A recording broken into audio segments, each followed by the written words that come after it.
akwai shafin da sunna ake yadawa, akwai shafin da bid'a ake yadawa.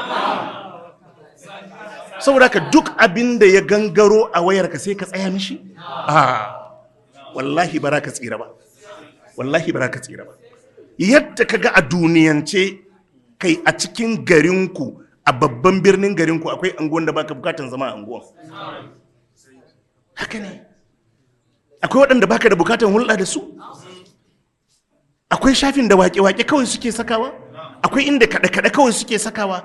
To ka ɗauka duk abin da ya gangaro sai ka tsaya ka kalla ko ka saurara, to ta ina za ka tsira?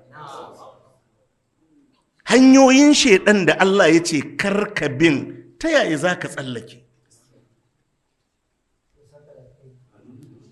Ko jarida ce kaga mai sayan jarida in mai hankali ne, akwai abin da yake so ya gani a jaridan kafin ya saya, ba wai jaridan zai je ta sa a gaba duk ya karanta